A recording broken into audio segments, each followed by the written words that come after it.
Gate নিয়ে কথা বলবো, সেটা হচ্ছে অর গেট নিয়ে কথা বলবো। এটা একটা মৌলিক গেটের ভিতর অন্তর্ভুক্ত। ঠিক আছে, এটা হচ্ছে একটা মৌলিক গেট। মৌলিক গেটের ভিতর অন্তর্ভুক্ত। মৌলিক গেটকে তিন ভাগে ভাগ করা হয়, একটা হচ্ছে এন্ড আর অর গেট, আর একটা হচ্ছে নট গেট আর কি। তার ভিতর অর গেট হচ্ছে অন্যতম একটা গেট। এই অর গেট মূলত কাজ করে হচ্ছে যোগের কাজ করে। যোগের কাজ করে, সরি এর বানান ভুল লিখলাম। যোগ এর কাজ করে। তাহলে অর গেট কি করে? যোগের কাজ করে। আচ্ছা, এখন অর গেটটা দেখতে কিরকম হয়? অর গেটটা ঠিক এরকম, এভাবে দিলাম, এই লাইনটা একটু বাঁকা, দেন এই দুটাকে জোড়া লাগাই দিব। এই তো। তাহলে আমি যদি ইনপুট দেই এ আর বি, তাহলে যেহেতু যোগের কাজ করে তাহলে কি হবে? এ প্লাস বি হবে আর কি।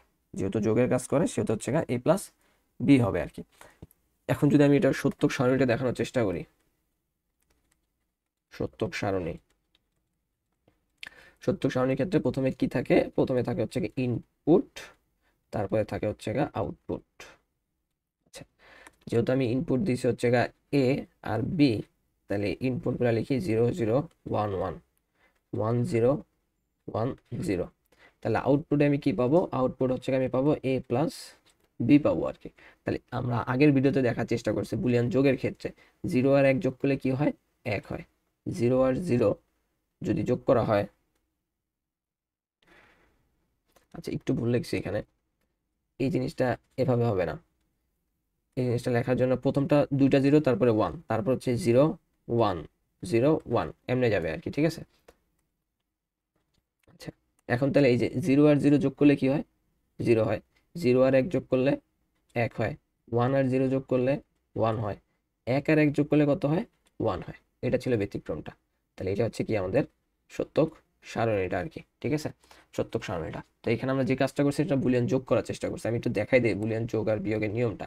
এই যে বুলিয়ান যোগ আর গুণের, এটা হচ্ছে যোগের নিয়ম, এটা হচ্ছে গুণের নিয়ম আর কি। ঠিক আছে, এখন এখানে এই জিনিসটা অ্যাপ্লাই করা হয়েছে। দুইটা আউটপুট দিয়ে হচ্ছে আমরা যোগটাই করছি আর কি। ঠিক আছে, তো অর গেট সাধারণত কিসের কাজ করে? যোগের কাজ করে। এই কারণে এদের সত্য সারণীতে কি হয়েছে? যোগের কাজটা হয়েছে। আচ্ছা, এটার সাথে আমরা আরেকটা জিনিস দেখে ফেলবো অর গেটের সাথে সাথেই, সেটা হচ্ছে নট গেট। অর গেটের সাথে সাথে হচ্ছে আমরা নট গেটটা দেখে ফেলি। আচ্ছা, নট গেটের কাজ হচ্ছে ভাই উল্টায় দেওয়া। অর্থাৎ আউটপুট যদি জিরো থাকে, আর সরি ইনপুট যদি জিরো থাকে তাহলে আউটপুট হয়ে যাবে হচ্ছে ওয়ান। আর ইনপুট যদি ওয়ান থাকে আউটপুট হয়ে যাবে হচ্ছে জিরো। আচ্ছা, তাহলে কিরকম? আচ্ছা, তার আগে একটু বলি, এটা যেহেতু উল্টায় দেয়, এটা দেখতে কিরকম? এটা দেখতে থেকে এরকম,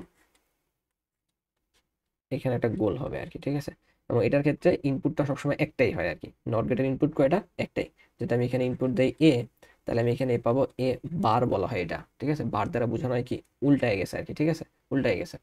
তাহলে আমি ধরো ইনপুট দিলাম এ, এর হচ্ছে জিরো আর ওয়ান, তাহলে আউটপুট আমি কি পাচ্ছি? এটা তো আমার ইনপুট, এটা হচ্ছে আমার ইনপুট, আর এটা হচ্ছে আমার এ, বারটা হচ্ছে আমার আউটপুট। তাহলে আমি কি বলছিলাম? জিরো থাকলে আউটপুটে কি হয়ে যাবে? উল্টে যাবে। ওয়ান, ওয়ান থাকলে কি হয়ে যাবে? জিরো হয়ে যাবে। তার নট গেটের কাজই হচ্ছে কি? উল্টে দেওয়া। ঠিক আছে, জিরো থাকলে ওয়ান, ওয়ান থাকলে জিরো আর কি। এখানে মূলত দুইটা জিনিসই থাকে অ্যাকচুয়ালি। ঠিক আছে, তো এটা ছিল নট নট গেট। ঠিক আছে, আর এর আগে যেটা দেখালাম সেটা হচ্ছে অর গেট, যেটা হচ্ছে আমার কিসের কাজ করে? যোগের কাজ করে। আচ্ছা, মৌলিক গেট তিন ধরনের, শুরুতেই বলছিলাম, সেটা হচ্ছে নট গেট, অর গেট, আর একটা হচ্ছে এন্ড গেট আর কি। ঠিক আছে, তো এন্ড গেট আমার আগের ভিডিওগুলোতেও আছে, দেখতে পারো আর কি। এখানে আমরা নট অর গেট নিয়ে কথা বললাম, আর হচ্ছে নট গেট নিয়ে কথা বললাম আর কি। আশা করি বুঝাইতে পারছি। তারপরে যদি কারো সমস্যা থাকে তোমরা আমাকে টেক্সট করতে পারো, অথবা আমাকে ইনবক্স করতে পারো, অথবা পেজে মেসেজ দিয়ে জানাই দিতে পারো, অথবা কমেন্ট সেকশনে জানাইতে পারো।